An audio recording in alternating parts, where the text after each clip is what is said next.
Welcome to the Mind Matters podcast show. And we are so glad that you guys can join us this week. This is Happy Thanksgiving week, and we are coming to you on a pre-recorded show today. And the point behind that is because it is Thanksgiving, and hopefully by the time you are viewing this show, you are with your family, friends, or whoever is making you happy on this Thanksgiving day. So we want to thank you for taking the time in to tune into this show, get everything that you need from it, and of course, always share, like, subscribe to the YouTube page. If you're on Facebook, like, subscribe, share our Facebook page. Just share so that everybody can get this information. My name is LeVar Ellis, and I am one of the hosts out of the three folks that you see us here with today, and I'll allow them to introduce themselves. Hi, I'm Dr. Rashida P. Ron, also known as Dr. P, licensed clinical psychologist for over 20 years. And I am David Manning. I am happy that these people have me on the show. Y'all just keep tuning in, man. Like LeVar said, we have to do this show. Actually, it's Monday. It's Monday. We have to pre-record it. We are all going to be with our families, and we assume you guys may be the same. But we still want to show a level of consistency, and we feel like it's important enough for us to get the message out. Thus, we took the time out to record it. So hopefully you guys enjoy the show and get something out of it. Absolutely. And as you know, like you said, just keep tuning in. As you can see, scrolling at the bottom of the screen right now, we are live and streaming weekly every Thursday at 6:30 p.m. live on Facebook and YouTube. And you can also catch us on IGTV there as well at the Mind Matters podcast show. So get on each one of those platforms, like, share, and subscribe, and just stay tuned from week to week. But first of all, we want to jump right in, and we want to give respect and honor to our to our podcast sponsors. We want to definitely let them know that we are thinking about them week in and week out, because without them, we wouldn't be able to bring you the great information that we're able to bring you each week. And so, as normal, I'd like Dr. P to talk about our show sponsors, and we'll put their information on the screen. Yes, our very first sponsor was our title sponsor is On-Site Counseling, which is a institutional-based on-site counseling. And what that means is that if you need therapy at group homes, schools, or nursing homes, staff are sent there. Licensed clinical psychologists, therapists, social workers are sent to provide therapy on-site. So we definitely thank Troy Morsaw and his group at On-Site Counseling for all the help that they give to the community, as well as helping our show. Absolutely. And you can catch them at 3007 Caroline Street in Houston, Texas, or you can give them a call, 713-942-8100.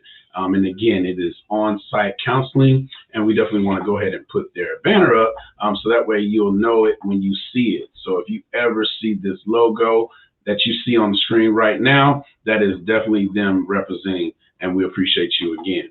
Our next sponsor is Dr. P again, so we'll let her talk about this next company. The next company is Future. This is where we're actually located, and Future, our motto is Heal the Everyday Mind, and it is run by Amisha Scott, a nurse practitioner, and she offers medication or medication management, and we also offer counseling.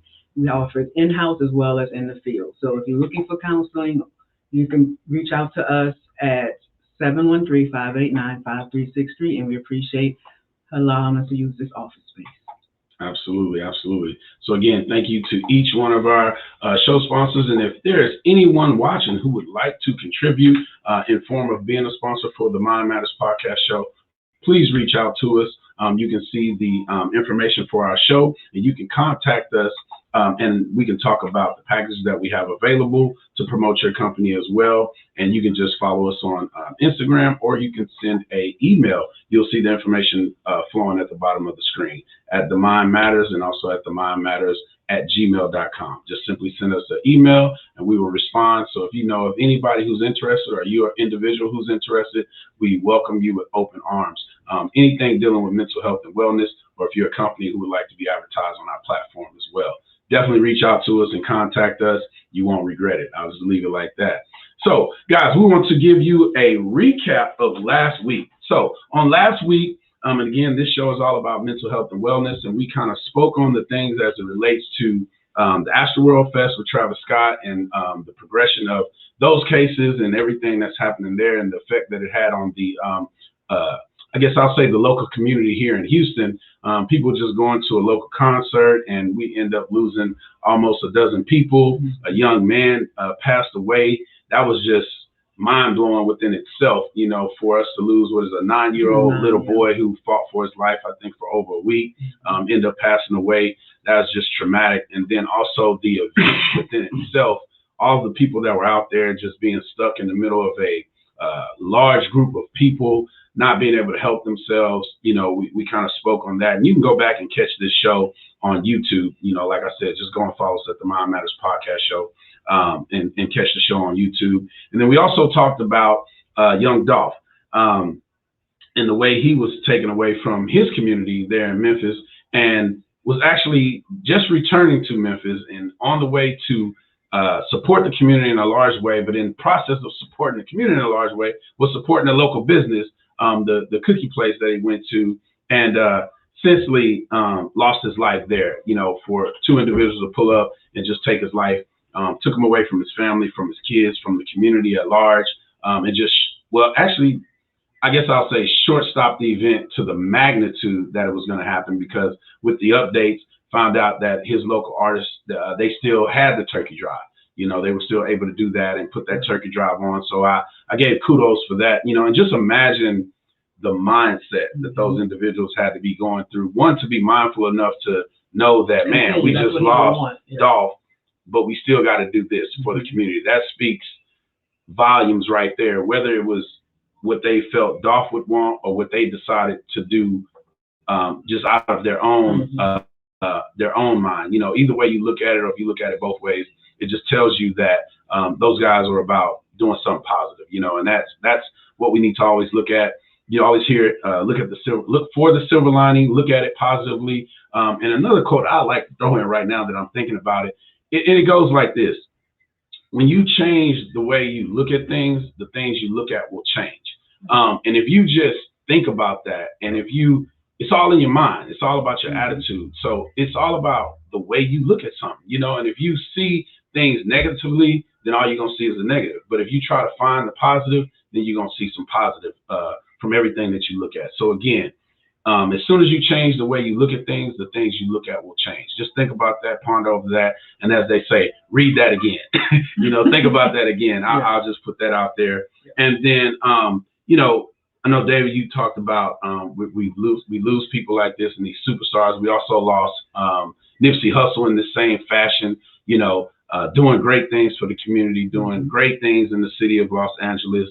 Be taken away senselessly like this, it's just got to stop. You know, I mean, what it's going to take, I don't know. But, you know, the media, the news outlets, you know, they put a certain spin on it, and you got to think about those things as well, which leads into the next thing we talked about last week, is the stunted emotional development of our Black men.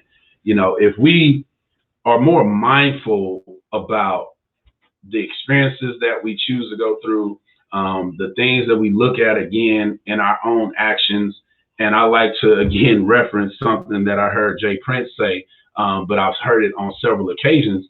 We all wake up every morning with two things, and that's an opportunity and a chance. You know, and as soon as you get your opportunity, it's up to you. I mean, as soon as you get your chance, it's up to you what you make that opportunity turn out to be. So definitely want you guys to continue to tune into this show, because we're talking all things mental health and wellness. And again, we have a licensed psychologist right here, and we also have a licensed counselor. And we're just trying to give information that has been limited within our community and make mental health and wellness a normal thing. Make it a normal conversation. Make it something that needs to be talked about. Well, not needs to be talked about. We don't have to make it that. It definitely needs to be talked about. But make it a conversation that we want to have, is my point. And just do better, you know. That's I guess that's all I got right now. You know, it's just so important. And you know, I get a little passionate, Dr. P. You already know that. So I'm gonna just pass it over to you or David, whoever wants to take over. But that's the recap of last week. Again, go and find the show on YouTube if you want to see more about that. And if you have any questions, if you have a follow-up, if you have anything that you want us to dig into, just put it in the DM, send it to our email, and I guarantee you we will address it, and we will be coming back to you. So, guys, what y'all got? I want to say something about the Dolph thing.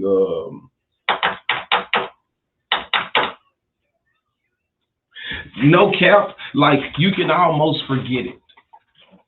I don't mean that to be insensitive. Like it's so common. It is. It's forgetful. Mm-hmm. It's like, oh yeah, that happened to Dolph.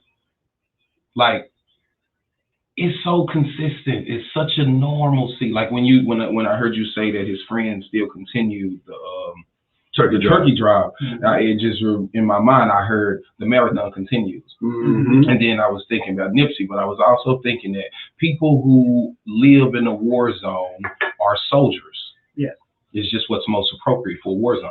Yes. If I'm a soldier and I lose a loved one, it's almost one of the expectations in the war zone. Yes. I don't really have time to do all of the mourning and to go through the stages of grief. And like, that's not what this, like whatever must go on, must still go on. Like, it's disheartening because as I believe it to be necessary, it's also one of the things that Black people, it's one of the burdens that Black people carry and walk with them throughout the duration of their life. Mm-hmm. It's like, what do I do with all this trauma I'm having? And y'all told me to do this, so I'm going to interrupt you, right? And it's for a purpose as it relates to the My Matters podcast show. So you said, I don't have time to go through the stages of grief and this and that. Y'all are both professionals in y'all's field. What are the stages of grief? Because I'm sure there's some people that go through things and they don't even realize what they're going through. And if y'all are able to speak to that, what are the stages of grief? If y'all can share that information. 5 stages of grief. You know? Not right offhand? No, okay, no problem. In order neither. I know there's denial, anger. I wish I'd have said the first. No problem. Because see, it's all about being mindful. That's another thing. We want to make everybody mindful. And this is off the cuff, you know. No, we're not thinking about that. Yeah, you know, but it's a step in the process. And we're all about giving information, you know, and I know y'all weren't ready for that, so I apologize. No, you're all right. The whole thing is you have to be mindful of the information, or I guess the experiences that you're going through, so that way you'll understand and know that it's necessary. You know, it's my thing. So the 5 stages are denial, mm-hmm. anger, bargaining, depression, and acceptance. That bargaining is when you try to negotiate. Is it real? Yeah. You know, the last one obviously is acceptance. Now, in the approach like acceptance and commitment therapy, we kind of go toward the last one. Like that is our approach for essentially life will happen to you. Mm-hmm. Get over it. Mm-hmm. Accept it. And then the last part of acceptance and commitment therapy is a commitment. Then it's time for you to be committed to something greater than this. So for one, you will go through traffic. Does this mean quit your job? Right. Does this mean refuse to work? Yeah. Like you got to go through the traffic. You have to have something that is greater than your woes, than the ebb and flows. You have to have an anchor, something that you committed to. Okay, that was the 5 stages. But to say this about how Black people have to walk with that trauma, that loss, and they don't really get to they don't really get to shed it. They don't really get to deal with it because like when you live in a war zone and you function like a soldier, survival becomes normal. It becomes normal to live life like this with your flight or fight system so heightened all the time. Mm-hmm. Like it becomes normal to go in places and you're looking around and you're trying to make sure. It becomes normal to be doing the right thing. Feel the police riding behind you and do, you know what I'm saying? Like mm-hmm. the way that we exist is in a very heightened sense. Mm-hmm. That's abnormal, that we have normalized. And like Rez Mamenika says, people observe us and see it as culture. Right. Because they've decontextualized our trauma. Right. Yeah. It's not culture. And I'm going to add upon that is when we talked about the stages of grief, you're stuck as a whole, I think we as a community are stuck in denial and anger. And so if you're stuck, that means you never really fully heal. And that part of it is because, again, you don't have time to process the grief. And so either in denial where you become numb, you like it really didn't happen, you just continue, or you're mad at the world because it happened. And you never get through the whole process. So what ends up happening is if you're walking around, like I always say this, like if you walk around, let's say your hands, just work with me. If your hands are like this, let's say everyone's hands are like this. Both y'all put your hands up on me for a minute. And okay, this is like we're not getting arrested, but just look at how your hands just relax, right? Okay, if you're going through our world like this, life is good. So when something happens, okay, nothing. But if you're like this, if this is how you're going through life, and then something happens, it just makes you more tense. So the difference between when you're like this and when you're like this. Mm-hmm. This and this. Mm-hmm. So if you're always like this, how can you possibly ever have peace? Mm-hmm. And if you don't have peace, it goes into what he talked about, the fight or flight. That is how we're always operating. And for those who don't know the fight or flight response, what that means is our bodies gears us up to protect ourselves in times of danger. This is why you can, like, I remember one time in the French Quarter, we were, having fun, me and my sisters and some friends having fun, and we thought we heard a gunshot, and we took off running, and my sister literally hit a side of a truck, and the whole mirror came off. She didn't even stop. Like, she was just like, oh, and kept on going. I'm like, did you just not? And we just kept going. Never felt no pain, no anything. Like, she literally knocked off the side mirror of a truck. Yeah. Did not feel a thing. Yeah. And I kept saying, how in the world did that happen? Because this is like how a mom can lift up a car if her child is stuck underneath, because our body gears us up to fight or flight. It's about protecting our bodies. But it's only supposed to happen in times of danger and emergency. But if you're always operating like that, that means your body never rests. This is why Black people have heart attacks, why we have all this, high blood pressure, die earlier, high blood pressure, hypertension, high cholesterol, diabetes. I want to do that again, man. I'm interrupting again because if you do this you squeeze your hands, and then if you let them loose, you can feel the difference. So you can feel the difference. There's actually a body scan that we do in ACT, where acceptance and commitment therapy. The one where I just explained it to you, acceptance and then commitment. But it's the body scan is where you have a client lay on the ground and you take them from the bottom of their feet to the top of their head. And you basically do that exercise with them. It starts at the foot and you say, right now, breathe in, breathe out. Do you feel your feet? Can you feel your toes? Tense. Intentionally make your toes tense. Then relax them. If there is tension still there, identify where. Find that tension spot. Because one of the things that we're starting to learn about the body is that it kind of keeps everything like the mind. So like most of us experience trauma, depression, sadness here. We don't appreciate that it has a somatic experience, a bodily experience. Like in your arm, you may have back problems, you may have a knee problem, you may have an ankle, you like stomach problems. Some people get headaches, but these mental issues manifest themselves like in the body. So that body scan allows you to go through your whole body and identify in what spots am I tense and what spots could possible pain or unresolved trauma still be, living for existing. That is definitely interesting, for sure. And so again, this goes with, and I talked about it last week in my tip of the week, which was, identifying how you're feeling, identify emotions that are going in your body, and what are you thinking at that time. And it's so important that we do that, because the more that we are, because I know you talked about it earlier, and both of you, at what point do, this is violence stop? At what point, can we start to be a little bit more normal, if you will? And a lot of it's just education. A lot of it is starting from scratch, just knowing who you are, knowing your emotions, being able to say, this is how I'm feeling. I'm doing this because of this. When you start to really, you become more conscious, if you will. You're not just going through the motions, being unconscious. You really taking a stance to say, this is why I'm feeling this way, and this is why I'm doing this. The more that you do that, when you can actually verbalize how you're feeling, that opens up communication. Communication opens up the development we were talking about. It helps the development grow, because now you're communicating, people start to understand you. It begins a whole new process. I'm very big on anybody that I'm working with, especially kids, is, what are you feeling? You know, like I said, I've done it with my daughter, you know, in terms of how you're trying to get them in contact with their, Exactly. Like, you look mad. She's like, I'm not mad, but you look mad. But I'm not mad. Look at your face. Look in this mirror, look at your face. So what mad. I went through that with my daughter. And if you're not mad, then what is that emotion? Right. Exactly. Like, maybe I'm misinterpreting. What is that emotion? But bottom line, I want you to understand how you look, how, you know, the words that you're using, you sound mad. You look mad.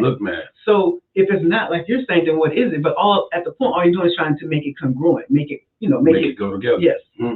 Listen, and they usually parallel. Like, I'm going to show you. When you have a smile, pay attention to yourself. You're generally in a better mood. Yeah. When you're frowning, just be aware you're generally not the best person to be around. Like, it's just it. I'm finna pick on my baby a little bit, and God bless you, man. You know I love you. Daddy love you. That's my oldest child. That is the biggest thing I went through with this girl, man. It's like, why are you mad? I'm not mad. Why are you looking like that? You look mad. I'm not mad. And so literally for a year and a half, it was the same thing. And we finally came to an agreement. She wasn't mad. She was irritated. I'm annoyed. My daughter, she was irritated. Okay. And I was like, we'll take that. Okay. You, but literally a year and a half, I'm like, because like you said, if you're not mad, why are you looking like that? Like, let's you look mad. Let's figure figure it out. So anyway, she was able finally, I think it was more of wanting me to get off of her, you know what I'm saying? Because my thing is, I'm just trying to help. You know, I just want to make it better. Whatever it is, I want to make it better. And she finally came up with I'm irritated. So then it became, okay, now you're irritated. What can I do to make it a little bit better? You know, and so now, if that is the thing, you got to tell me what's irritating. You know what I'm saying? Because it don't stop just because you say you irritate. I'm gonna leave you alone. I'm gonna give you a little space because we all operate differently. You might not want to talk. You might not want to. Everything that I'm doing is then gonna irritate you some more. But we got to figure out how to get past that. So we worked through that. That was just funny to me. You know, because that's exactly where it took my mind back to. But before we move on, you were talking about some stuff, and I'll be your, I guess, your example. If you'll talk about what you did with us on the first show a little bit, because you made mention to, you know, finally letting people see you for who you are. Yeah. And what I like to do is just, instead of fold this napkin, I like to rip it up a little bit. So kind of just go through that, and I'm going to just rip it up. Yeah. If you were not a part of the first show, or saw the first show, one of the exercises I did was pretty much showing how we're all born. Or, you know, I'm just going to use this napkin and he's going to tear it. But we're all born like this. We like, think about your babies, or if you have a baby, around a baby, this is how they are. Like, innocent, no real major thought about anything in the world. But as they grow, we all encounter different experiences. And so the purpose of this, if I say something that, you know, that you went through, I want you, he's going to tear it. You can either tear it or fold it. We're going to run through it because I want to make the example. Yeah. So, for instance, you know, if you're, you know, you went through, you know, parents getting divorced. You went through, you know, not knowing your dad or your mom, being abused as a child, being sexually abused, physical abuse, verbal abuse, being bullied at school, growing up with alcoholic parents, having to move and you don't want to move, or feeling like no control of your environment, like you might not like your mom's boyfriend or your dad's girlfriend. You know, getting high school, you know, for didn't like how you look. Something about yourself, you didn't like how you look. Racism, like you were affected by racism. You were affected by being a woman or a girl or even a black male in this world. You know, as an adult, not getting a job you want, not going to the school you want, not getting a house that you want, relationship fail, heartbreak. I can just name like different things that we all go through. But to some people, can't have a child, or not being able to have a child you really want one, or having a child who's sick, or you getting so, you know, you find yourself sick, or losing someone that's close to you, losing family members. Like, we can go on and on. The point is that we started off being this way. These two things are the same. You know, and my point, and not to cut you off, but my point behind it is helping people to understand, because you made a point of, you get to a point where people finally see you for who you are, and this, that, and the other. And so it just took my mind back to this. This whole napkin, nice and neat, is the same thing as this, right? You're a person and people don't know what you went through. There's no way to get this tore up napkin to get back to this. but you're still that same person. This shredded napkin is this, but different experiences. And so, we have to learn to treat people accordingly and know that they've been through some things. That was my only. Because I'll let you wrap. It really ties itself into the connectivity of all too. It highlights the fact that yes, I'm a napkin that's put together, and I'm observing the way this other napkin is presented, taken apart, and part of one of the issues we have is to appreciate that my whole napkin self could easily be this other napkin. Easily. That is a key part that we need to make sure that we appreciate that, because sometimes you probably was the napkin that probably had better packaging. You came from a better institution, you came from a better company. You got to appreciate the way that your napkin has preserved itself in some ways that other people napkins have different wrapping. You have to appreciate that, because now you look at other torn and worn napkins as if this couldn't have been. You still a napkin. You still a napkin. I'll just leave it. Man, it's so true. It's like using that simple analogy. You got napkins that are in this tough plastic. It's taped together, adhesive together, to where you can't really open it, so you can't get through. So if you pour a cup of juice on that package of napkins, it ain't gonna get messed up. Preserved. It's preserved. It's protected. It's what it is. And then you have another set of napkins that's just kind of lightly put together, got a little hole in it. It was in the dollar store. It got ripped in. You pour some on it. The whole napkin is messed up. But see, as a part of the whole napkin community, it begins to be your. We all napkins. Yeah, for real though. It begins to be your responsibility. It begins to be part of conscious living to appreciate that the difference that I think I see, I don't. The way that they present and the way that I present is the same way. A little few differences, but the difference, the core thing that I think they're this way and I'm this way, that's not a real thing. Yeah. Dr. P, wrap that whole thing up. We'll let you finish that. Yes, with the whole point of exercise, which I'm glad that LeVar asked me to redo it in a different way. The whole point is what we're trying to relay to everyone why we even want to do this show is to help this napkin become as whole as possible again. Not that, as LeVar said, it can't go back to this. It's impossible, because we have all those memories. It's there, but it's about us being our best selves possible in spite of everything that we've been through. Man, don't forget that you were this, and I go as far as saying, and y'all might disagree. Yeah. When you go through life, you become this, right? But you still started off like this. So in your mind, I feel like you can remain this in your mind. You know what I'm saying? In spite of the experiences, of course, you're going to have, as far as what you believe yourself to be, is what I'm saying. Of course, your experiences that cause this is going to cause your mind to, think differently and stuff like that. But that self-belief, that belief that you are still whole is what I'm talking about. So with that said, going back to, and I'm the whole, when we talk about how this is, when we talk about Black people and trauma that we experience, and we talked about, just the trauma of seeing us kill each other, that is, becomes the norm, become numb. But we also want to talk about another trauma that we do experience, and that is, of course, from the outside world, who traumatizes us on an almost daily basis. And we're going to spend some time talking about what happened with the Kyle Rittenhouse trial. And because that is a whole nother level of trauma. Then we got the Aubrey case still going. I'm probably saying his name wrong. The Aubrey case still going on about, Black man jogging who gets, gunned down. And we hear these different experiences. Yes. And we keep hearing these experiences that keep happening. It happened to one of my friends who was pulled over in Houston and got arrested. And she was, master's in counseling, just driving and got pulled over. She thought she was going to die. She really, she was traumatized. Wouldn't wear hair braided for almost a year because she felt like it was the braids that made the cop pull over in the first place. when we think about it, she's like I said, she's a mental health counselor. She had to, you know, me and her had to process it together, just trying to work through it because she couldn't, you know, she didn't realize how affected she was by this police pulling her over for no reason and ended up arresting her because she simply asked, why are you pulling me over? And he took it as a sign of disrespect.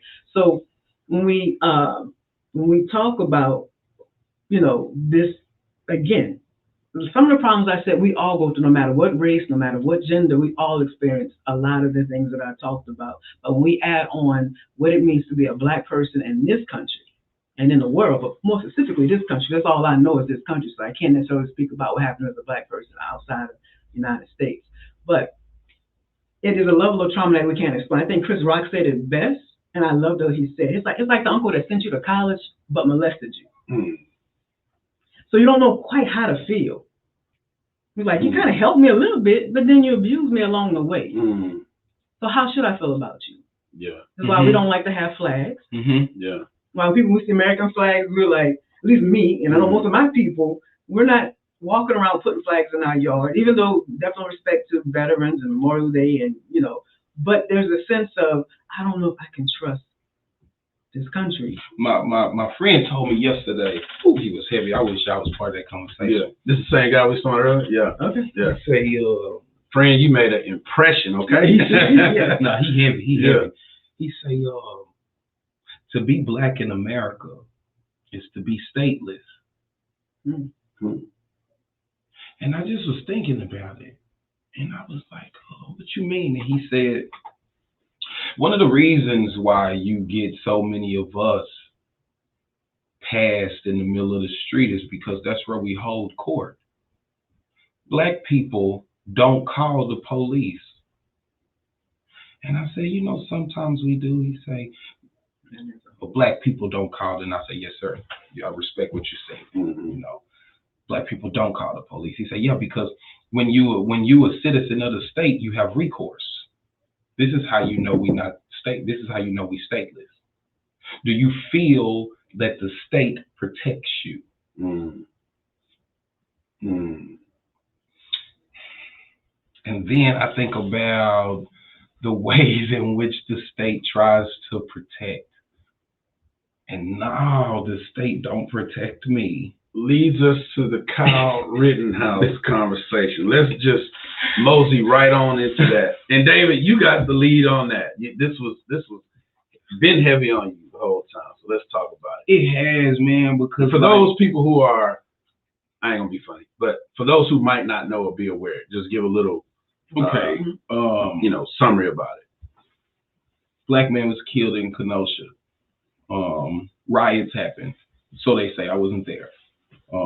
Allegedly. It was a post on Facebook, and a guy called for citizens to come and protect Kenosha. And so people showed up. All type of groups showed up. Kyle was one. I don't know if he was a part of the group, but he showed up armed. He killed 2, shot at 1. Coping with still a moment. And then Kyle case lasted 14 days, and he's not guilty. A few things are phenomenal about this. One of them is the fact that he walked away. Yeah. Now, you know, Black people can't have a gun. Mm-hmm. Philando Castile. You can't be licensed and have a gun and doing the right thing.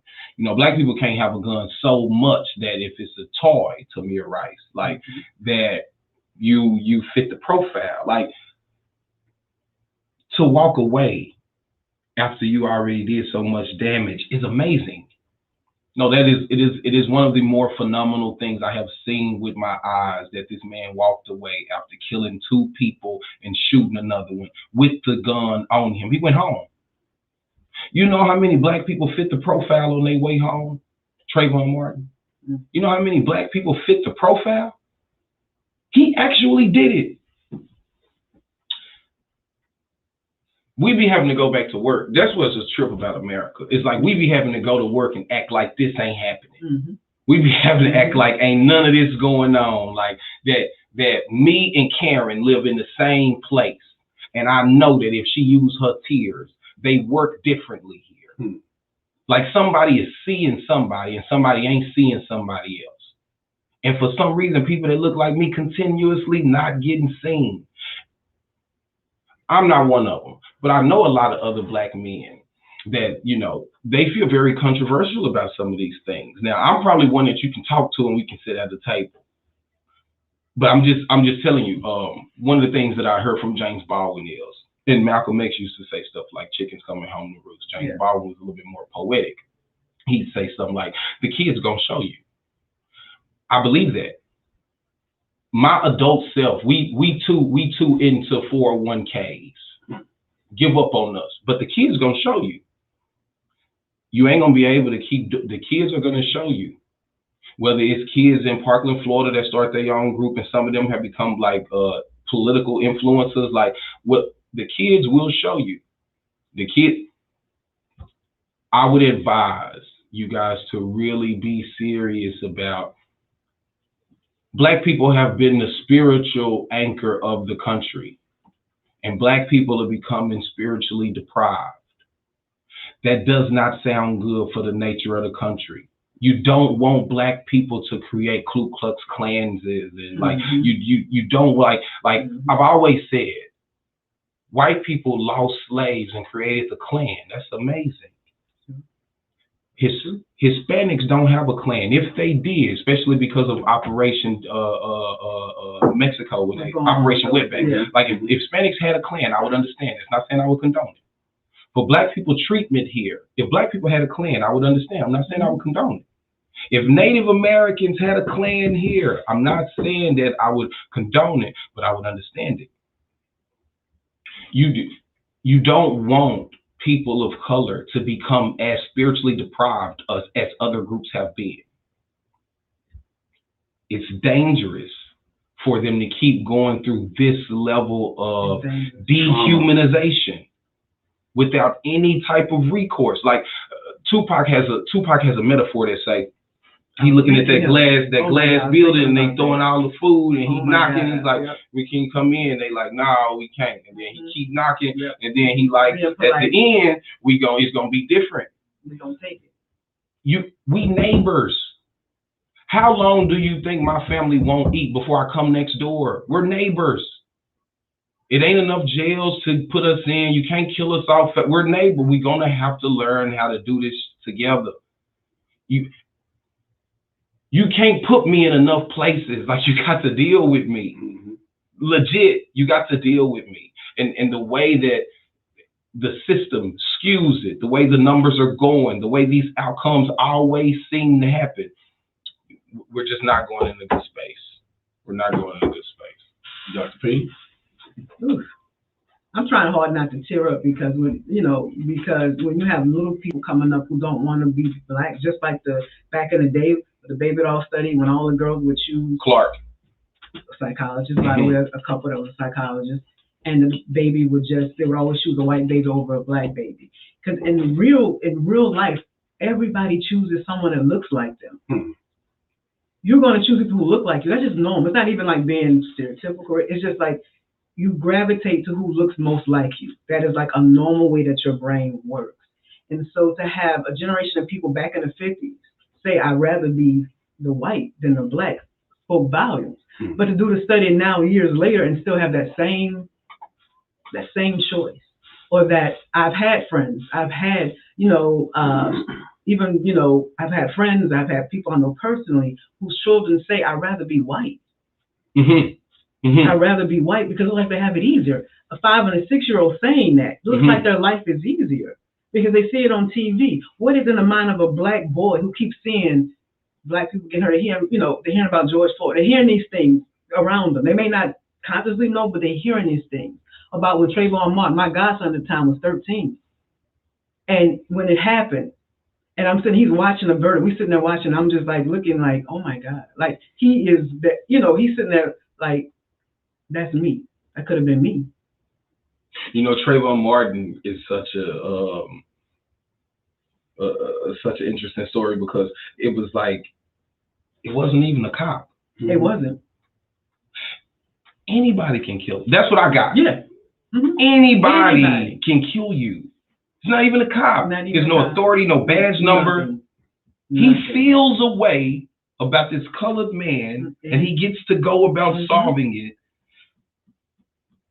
Here's the thing that I want to press on. We talk about history. We talk about things that happen. We go back to quotes and all these different things, right? Mm-hmm. Picture Landon, my son, right now. Mm-hmm. Picture your young niece, nephews, mm-hmm. cousins, 5-10 years down the road, mm-hmm. and they're checking their Black history, their history, stories like George Floyd, Ahmaud Arbery, all these different killings, even the Kyle Rittenhouse. He's not a Black man, but just comparing the stories and then the information they receive from those stories. Mm-hmm.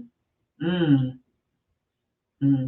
What does, not only are they affected now, mm-hmm. then they become affected in the future. And then it's like, we have to hope that they can still operate, or that they would rise up, or that things can change, or, just, what I'm saying? Just mm-hmm.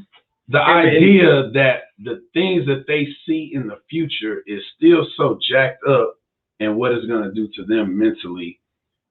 And then it becomes this whole thing of, well, what was my people doing to change it? Exactly. That could be a thing. Exactly. No, let me tell you, sure. They should hold us accountable, because it is our fault. This is why I say the youth got us. Mm-hmm. No, they should hold us accountable.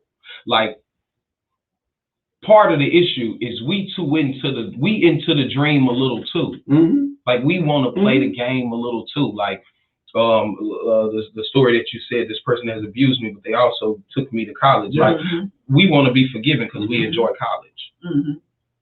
Like, we don't really want to hold them accountable or just leave the whole situation. Like, I don't want to do none of this. Mm-hmm.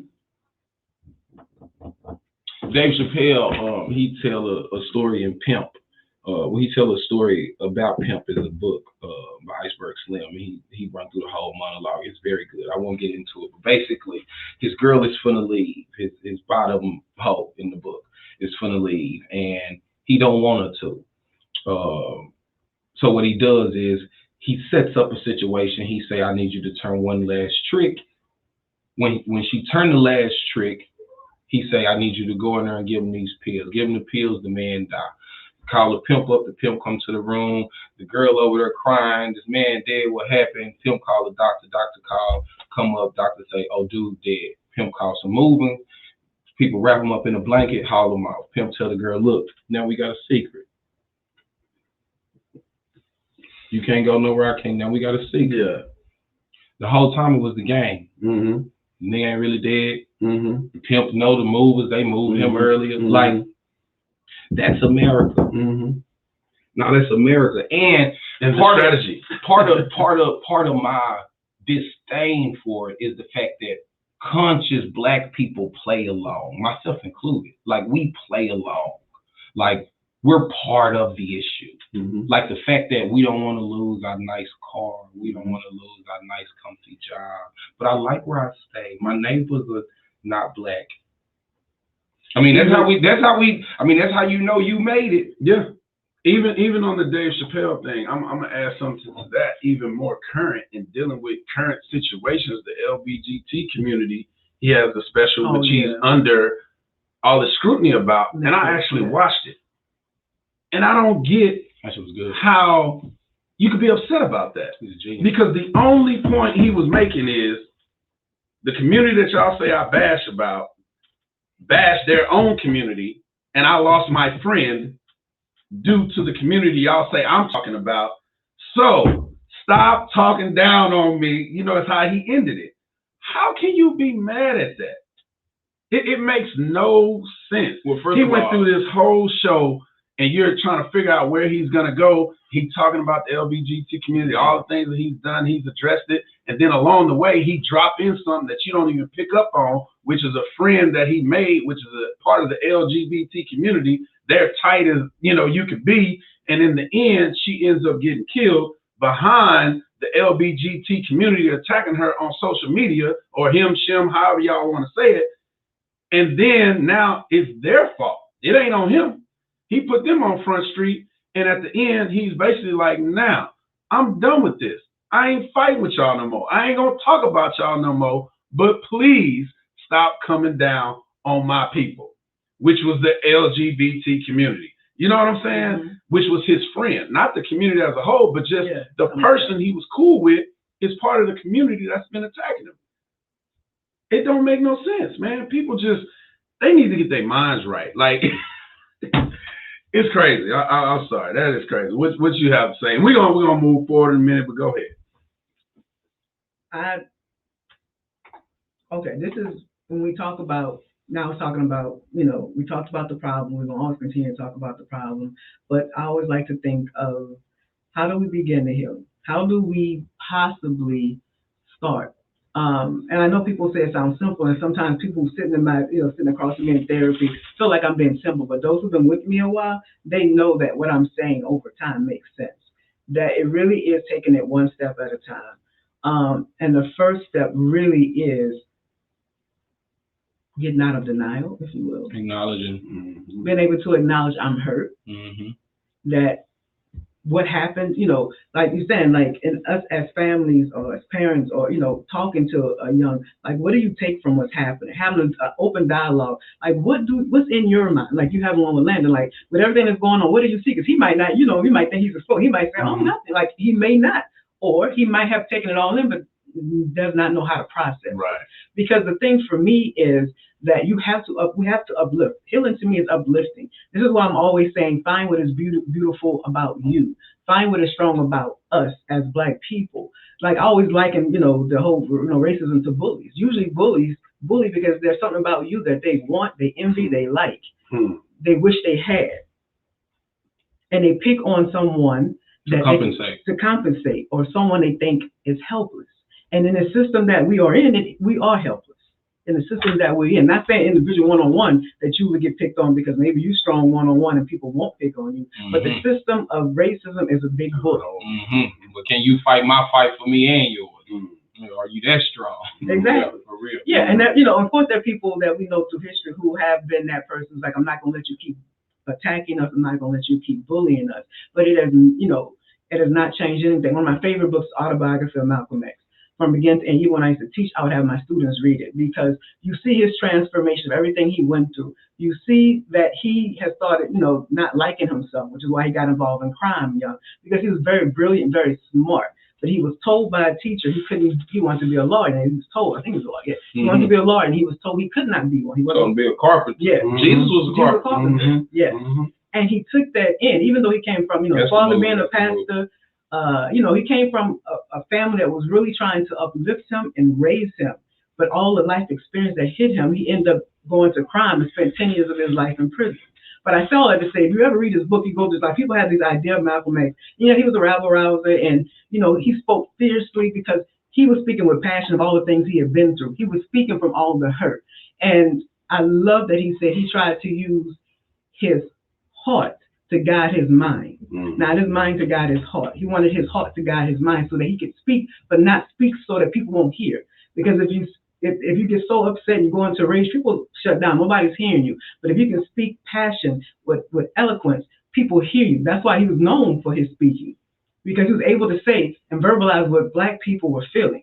Yeah. You see what I'm saying? So it's one of those where what I tell parents, what I tell myself is keep, again, identifying your child's strength, getting them to feel good about themselves, having open communication. So when stuff like that happens, when somebody might say something that's racist or makes them feel less than, that you having that dialogue with them about, no, you're not less than. You are not less than. Our people built the pyramids that still exist to this day. Our people built the Sphinx, the very first fossil.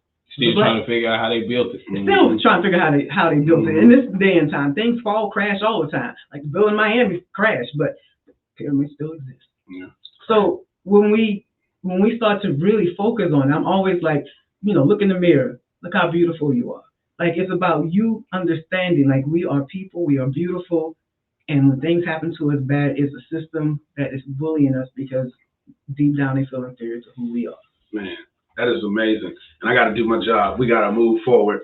We're going to let David guide us through another amazing moment of meditation and talk a little bit about why we do this and incorporate this. So we're going to get into our meditation. So anybody who's watching on Instagram, YouTube, and Facebook, we appreciate you guys tuning in. And again, for those of you who are just joining, this is a pre-recorded show because, of course, today, and as today is Monday, but as you look at it, it should be Thursday, and you should be with your family, and hopefully we reach the households. You know, Cowboys should have won already. Not happening. But no, hopefully, we reach you in a time where this is helpful and resourceful to everybody who's watching. So David, take us away, man, with the meditation part. All right. So you guys, what we're gonna do today is another meditation. This is gonna be another focus meditation. Focus meditation is basically one of the sensory meditations where you focus on the sense, whether it's taste, touch, sight, smell, hearing. Today we're gonna focus on touch. So basically, everyone will take an object. It actually can fit in your hand. It actually can be something that you can grab that does not necessarily fit in your hand. But I would prefer if it fit in your hand. Now, when you take this object, I wanted to tell you what we're doing with it before we start doing it. When you take this object, basically, the reason why you do focus meditation is because similar to breathing, but not quite. Because when we focus on breathing meditation, we're trying to really tap into that life source of inhale, exhale, of ebb and flow. When we focus on this sensory meditation like this, what we're really trying to do is increase our ability to focus, increase our self-awareness. Both of them, if you can appreciate a Venn diagram, have a lot of things in common. You'll get the same thing from kind of both of them. But if you can appreciate a Venn diagram, they do have some distinct differences as well. So once you have your item, and I have mine, once you have your item, put it in your hand. You will close your eyes. Now, when you have your item, I want you to feel how this item feels in your palm. Allow it to rest in your palm. Allow it to sit calmly in your palm. See how it feels in the ridges of your palm. Where it hits on your fingers.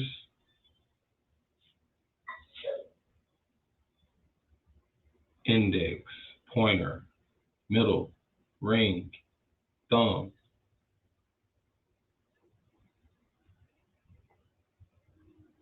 All right, now identify that item in your mind. The features, not the item, the features. Is it round? Is it circular? Is it rough? Is it soft?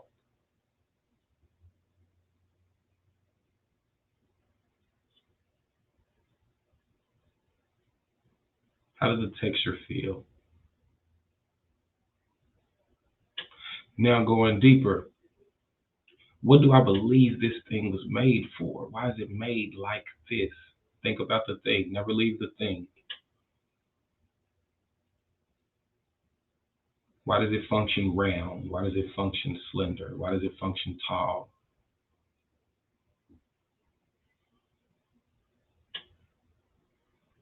What color is it? Can I feel the color?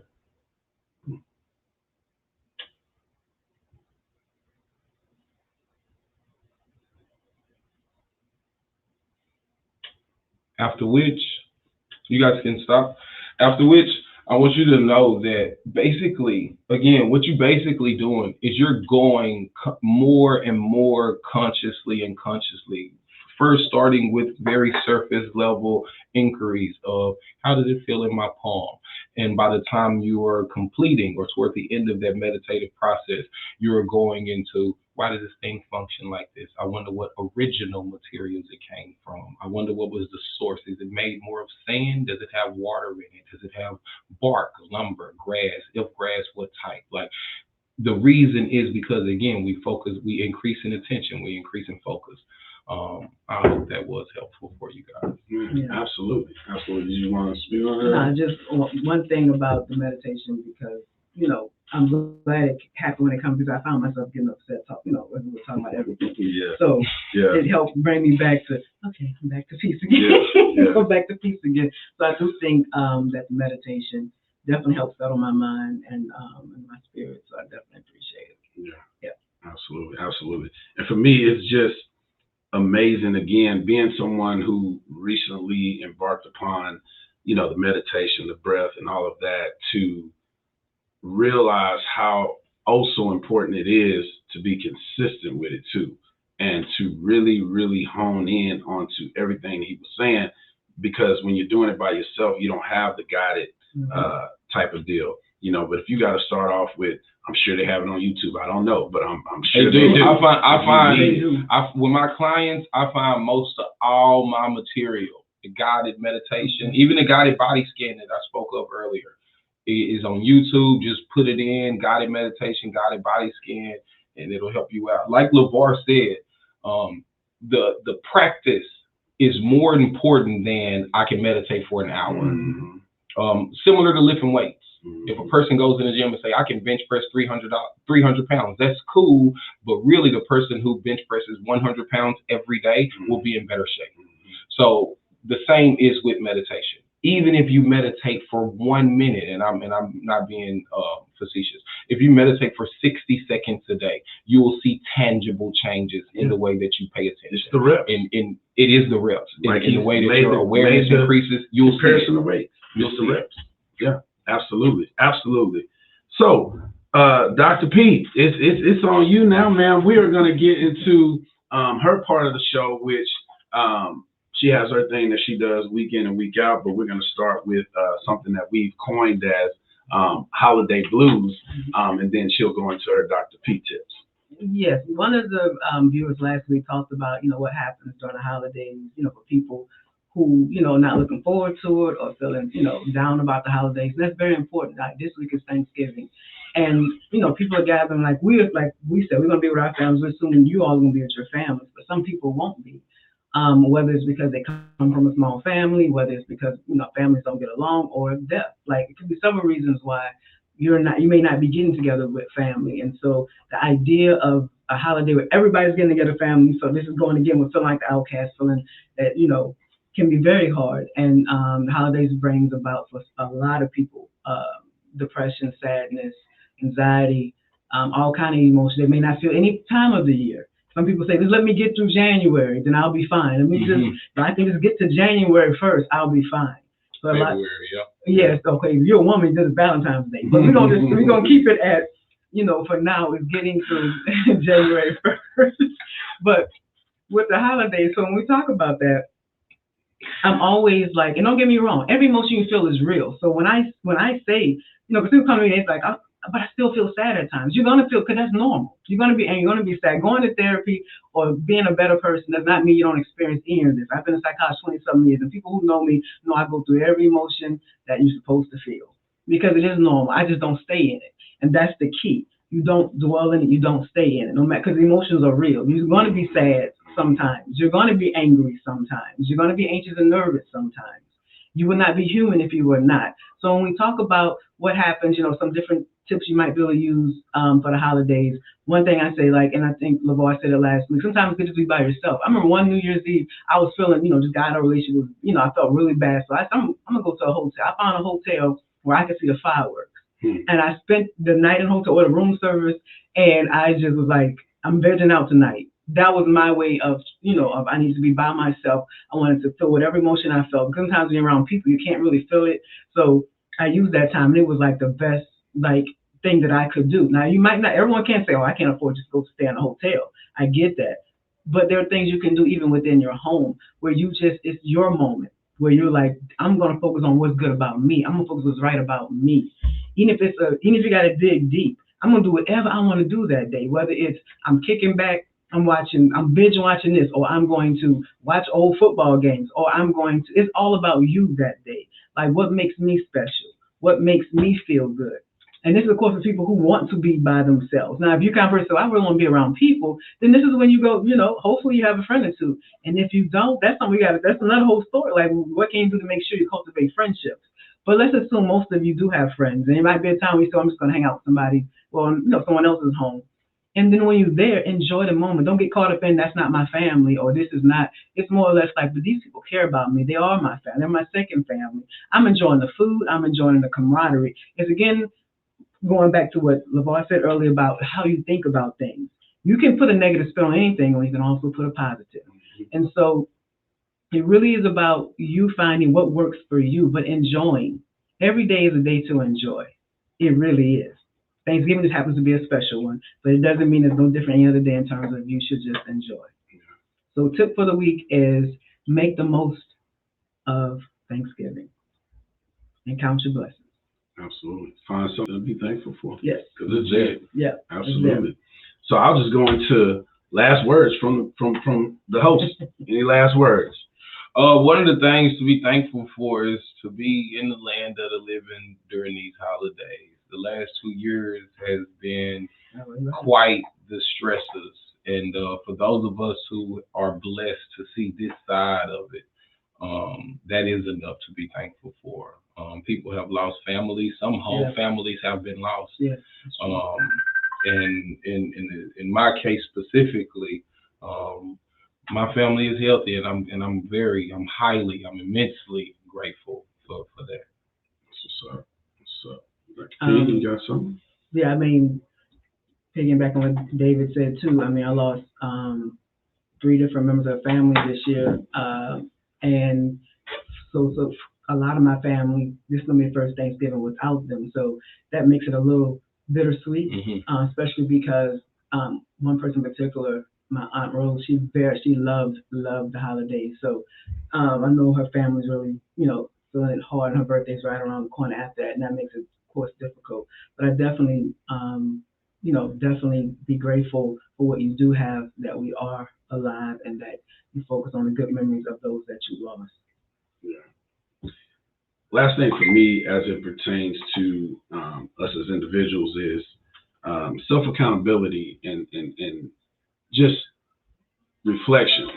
Just sit back, take some time out to reflect on what you have going on. If it's a measurement of how successful you've been, measurement of things you've lost, measurement of goals you've achieved, goals you've not reached, whatever it may be, and don't look at it from a good or bad stance. If that helps, just account for it, and then go from there and make a plan.